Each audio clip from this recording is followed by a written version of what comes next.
Vediamo insieme cos'è e come funziona l'archivio programmi dell'applicazione utilizzando un telefono Android.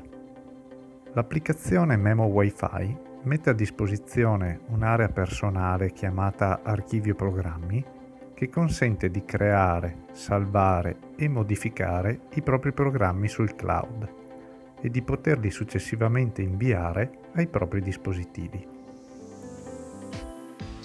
Avviare la app Memo Wi-Fi. Eseguire il login inserendo le credenziali utilizzate durante la registrazione. Nel caso non si sia in possesso delle credenziali di accesso, seguire la procedura guidata di registrazione. Selezionare il tasto di accesso al menu presente in alto a destra.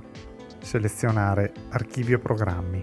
In questa pagina possiamo vedere i programmi, se già presenti, divisi per tipologia, orario oppure astro. Premendo su un programma esistente si accede alla scheda relativa al dettaglio del programma. Premendo sul tasto menu del programma è possibile rinominare il programma,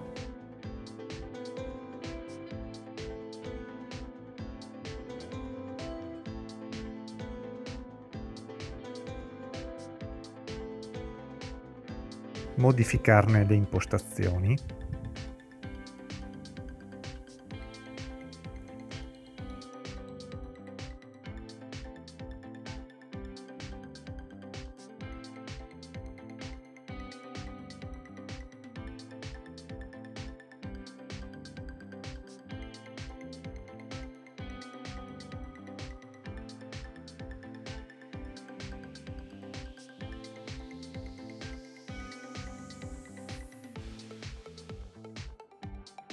eliminare il programma dall'archivio, inviarlo a uno o più dispositivi associati al proprio account.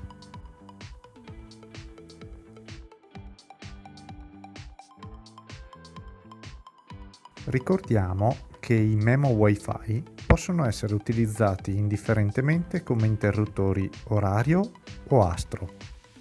Non possono però essere di entrambi i tipi contemporaneamente.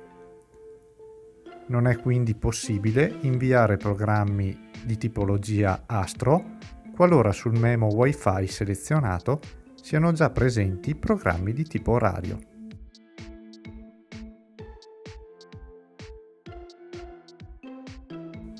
Per creare dei programmi orario o astro, visionare i relativi video tutorial dedicati